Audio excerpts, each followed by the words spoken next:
Hey everyone, today on People Now. As protests continue across the country, many public figures join in to support Black Lives Matter, including J.Lo and Alex Rodriguez. And in Philadelphia, a couple celebrates their wedding in the middle of a protest. It's a very powerful moment. Vanderpump Rules stars Stassi Schroeder and Kristen Doute apologized to their former co-star Faith Stowers for the time they called the cops on her. We'll tell you what happened. Schitt's Creek stars reunite for the graduating class of 2020, and they were surprised by a very special guest. We'll tell you who. And the Tiger King saga that keeps on giving. What are Jeff and Lauren Lowe saying about Carol Baskin now that she's taking over the zoo? All that and more today on People Now. Let's go.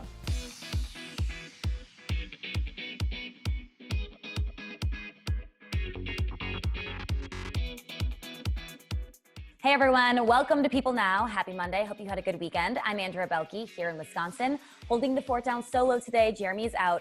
We have a lot to get to today, so here's what you need to know and what's trending for your Monday. Jennifer Lopez and Alex Rodriguez are doing their part to support the Black Lives Matter movement. The couple attended a protest in Los Angeles on Sunday to stand up against racial injustice and police brutality in the wake of George Floyd's death last month. J.Lo shared the experience on her Instagram. In a lengthy caption, she writes in part that they will continue to peacefully protest until there is change. J.Lo added in her post that her son Max said to her a few days ago, "You know, Mom, since you have a following like some of my YouTube gamers and they ask us to support things and we do, you should do that for George Floyd." J.Lo then had her son and daughter Emmy create signs that she and A-Rod went on to hold as they marched in the protest. One of the signs even used a line from a J.Lo song, "Let's Get Loud for Black Lives Matter." Many other public figures attended protests across the country in recent days, including former U.S. Senator Mitt Romney. Romney marched for justice in Washington, D.C. over the weekend, even tweeting a couple of photos of himself at the rally. While masked, the former senator of Utah told a Washington Post reporter that he showed up to, quote, end violence and brutality and to make people understand that Black Lives Matter. Romney has been one of the most vocal Republican voices demanding change and an end to violence and brutality, tweeting days after George Floyd's death, "The death of George Floyd must not be in vain. Our shock and outrage must grow into collective determination to extinguish forever such racist abuse." On Twitter, President Donald Trump sarcastically applauded Romney for standing with the Black Lives Matter protesters, writing, "Tremendous sincerity, what a guy. Hard to believe with this kind of political talent, his numbers would tank so badly in Utah." Romney also posted a throwback photo of his father joining protesters decades ago. He wrote that his dad once said, "Force alone will not eliminate riots. We must eliminate the problems from which they stem." Thousands of protesters took to the streets of Philadelphia as well over the weekend, but there were two protesters who stood out in particular. In a very powerful moment on Saturday, newlyweds Carrie Ann and Michael Gordon joined the protest right after tying the knot. When the bride and groom came outside, demonstrators cheered and applauded the couple. And in a very sweet moment, the crowd even made room for them to hold hands and kiss in the middle of the street. According to Carrie Ann, it ended up being a very powerful moment. She told ABC News, quote, "Not only are we feeling the movement of the people, but I'm meeting my husband on our wedding day as a strong Black man and a good representative of who we are as people, what our men are like, what our culture is like." Carrie Ann and Michael had postponed their wedding plans until 2021 due to the coronavirus pandemic, but their love could not be postponed. And they wanted to move forward with making it official, even despite the protests occurring in the city. Michael, who is of Caribbean descent, said getting married while being involved in the protests over Floyd's death made their wedding day more memorable. He continued saying, "We all see this injustice. We all want to see this needle shift away from the status quo." Thanks to the online attention of the couple's wedding, the message behind Saturday's protest was amplified. According to Michael, the protest was peaceful and everyone was so nice. He said, quote, "That in itself showed what the movement can be. And for us to be a part of that, it's a positive thing." Vanderpump Rules stars Stassi Schroeder and Kristen Doute are breaking their silence and apologizing to their former co-star Faith Stowers. During a recent Instagram Live, Stowers recalled the time when Schroeder and Doute spotted a tabloid article about a Black woman wanted for theft, then called the police to pin the crimes on her. On Sunday, Schroeder posted an apology to Instagram saying in part, quote, "Racially insensitive comments from my past have resurfaced. It is important that I continue to take accountability for what I've said and done while pushing myself to do better." Stowers told Floribama Shore star Candace Rice during that Instagram Live that the article featured a photo of a Black woman who, quote, "looked very light-skinned and had these different weird tattoos." Stowers went on to say, "They called the cops and said it was me. This is a true story." In 2018, while appearing on a podcast, Schroeder confirmed calling the cops on Stowers, while Doute at the time tweeted a link to a news story about the woman at large, writing in part, quote, "Doesn't this ex-Pump Rules thief look familiar? I didn't want to go there, but I'm going there." On Sunday, Doute also issued an apology of her own, writing in part, Although my actions were not racially driven, I am now completely aware of how my privilege blinded me from the reality of law enforcement's treatment of the Black community and how dangerous my actions would have been to her. Dodie added, I'm ashamed, embarrassed, and incredibly sorry. I will do better. I have to do better. All right, switching gears now. YouTube honored this year's graduates with its Dear Class of 2020 special over the weekend. During the show, the cast of Schitt's Creek reunited in character to share a special song. But they were surprised by a very, very special guest, Mariah Carey. Take a look. Moira, darling, I hope you didn't mind that I jumped in like that. You all sounded so good that I had to get in on it. I think I'm having a heart attack.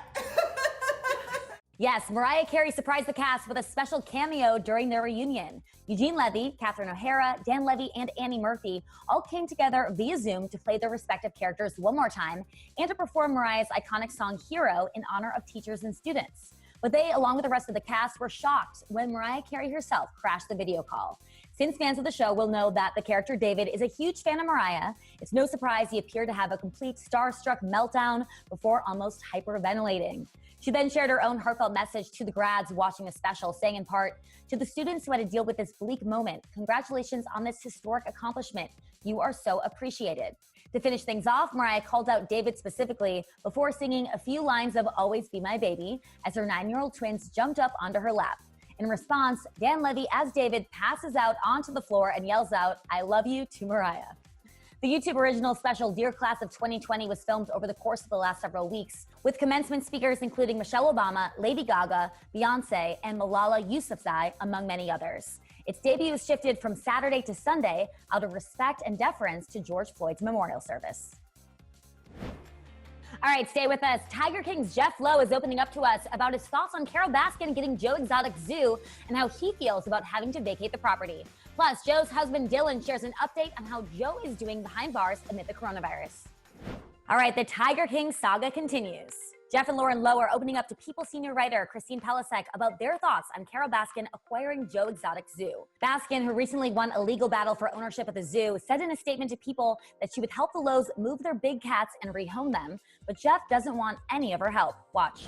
Carole can kiss my I would not put an animal in Carole Baskin's control for any reason whatsoever. Animals die in her hands than anything else. But she'll feel right at home when she takes over the new property. She hasn't made the offer to us, and I think what she will tell you is she doesn't mean she'll leave them in our possession. She means she'll rehome them to her friends and her country club of Global Federation of Animal Sanctuary, which is what she controls, actually. Yeah. That's her country club of animal activists. What do you think she's going to do with the property? You know what? Probably hide her other husband. Yeah, she can do with it whatever she wants.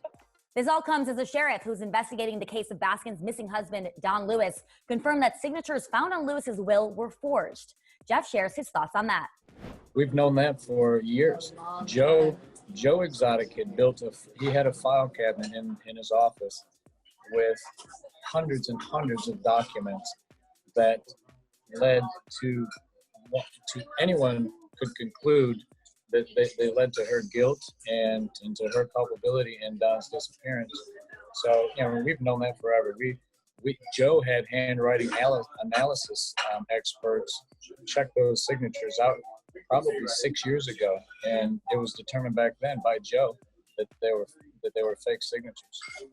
We have reason to believe. I can't discuss it publicly. We've been told not to, but we have information that is recently surfaced that should help the authorities to close this case. So you don't believe that he ever ended up going to Costa Rica? No, Absolutely not. Absolutely not. Absolutely not. Do you know whether you don't think do you think that he's buried on like Carole's property? You know what? I think that he's still in Florida.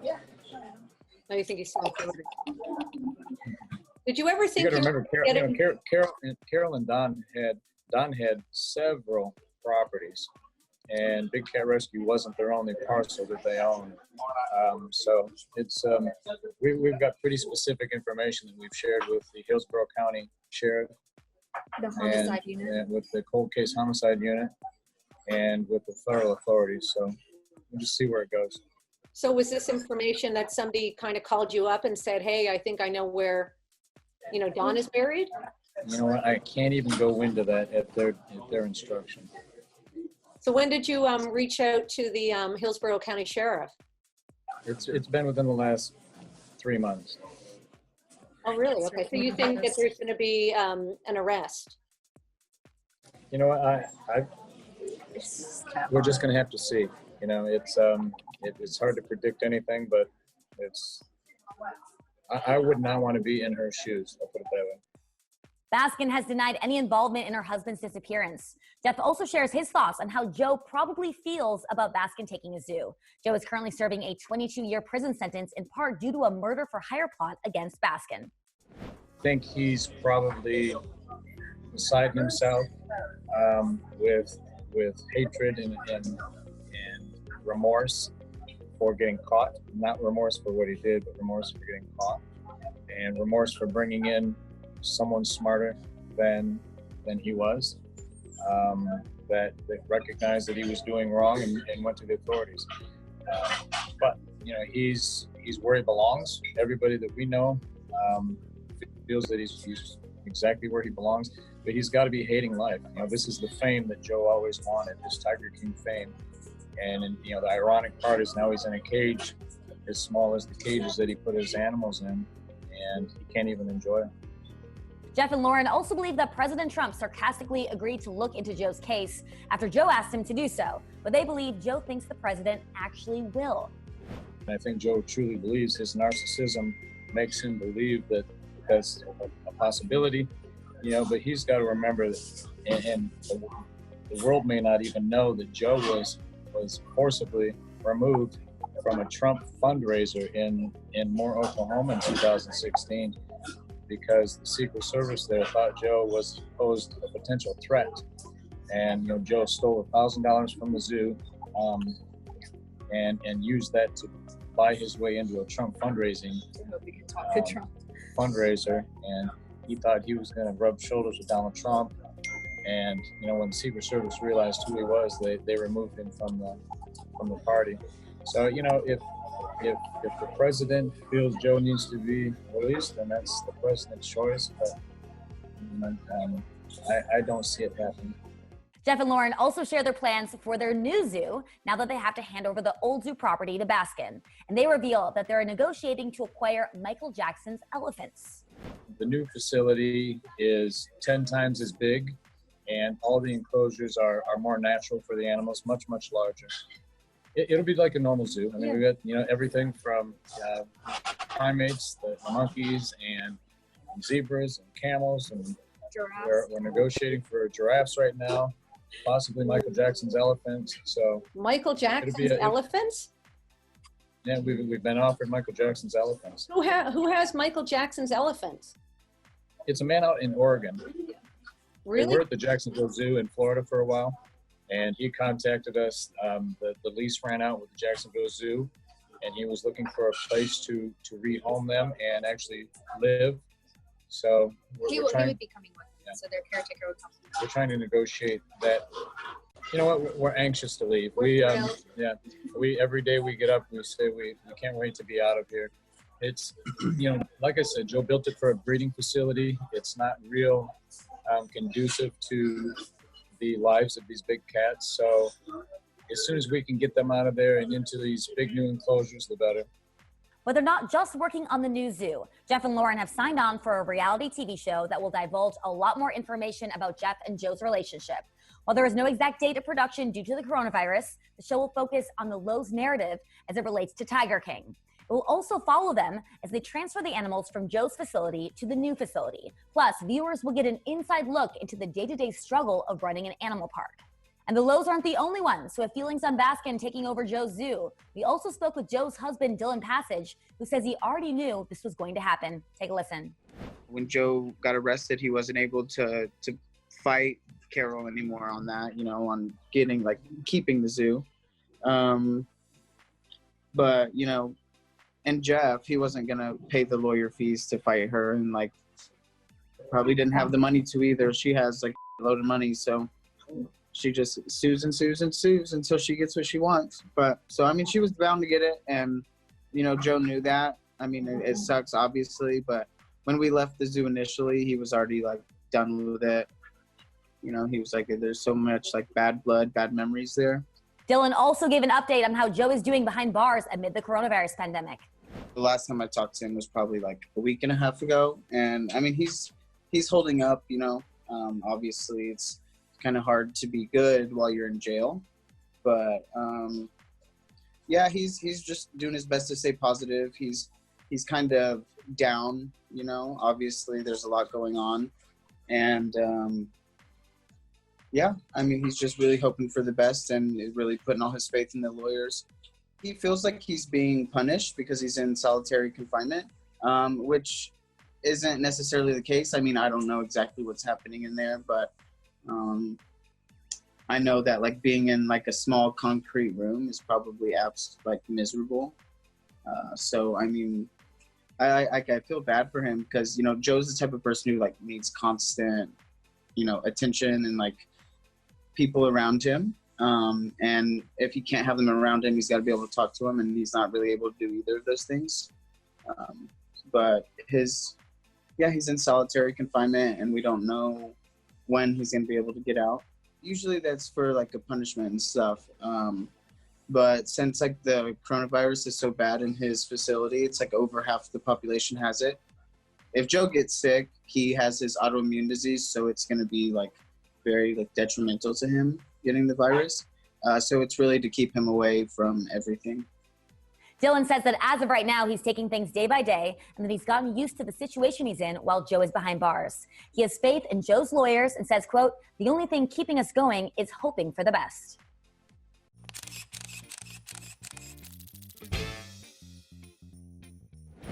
I think I'm just stressed because like I told my boss that I was bringing a +1 to his wedding, and now I think it would be super embarrassing to just like not bring anyone. I know what you're thinking, you little 0 to 60 Even freak. as a favor, I could just be like, hey, as a friend, as a buddy. You cannot invite Augie to that wedding, right?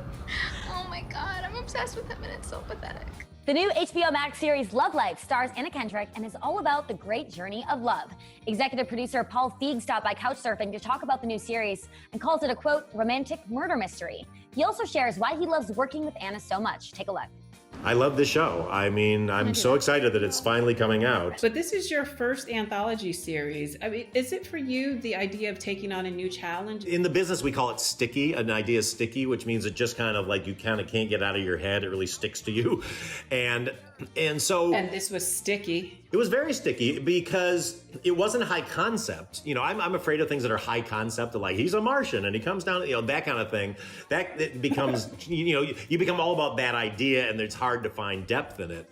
I almost look at this like it's like kind of a romantic murder mystery in a way, in the sense that you know somebody you meet along the way is going to be who she ends up with. You just don't know who it is. And then honestly, I had just worked with Anna on Simple Favor and was just desperate to do something else with her because she's so great and so heartfelt and appealing in a way that you kind of just side with her. When Sam wrote the script, it was just like, this has to be Anna. She'll kill this. She weighed in with a lot of ideas for these different stories and different details in it, and it was really a beautiful collaboration. But I mean, I can't say enough great things about Anna Kendrick. She is the greatest. You can watch Paul Feig dive into his other projects on Couchsurfing, now on PeopleTV.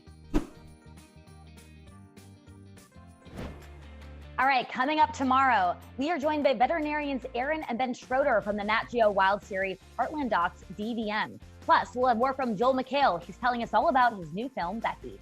Thank you so much for watching. Stay safe and healthy. Be kind. We'll see you back here tomorrow.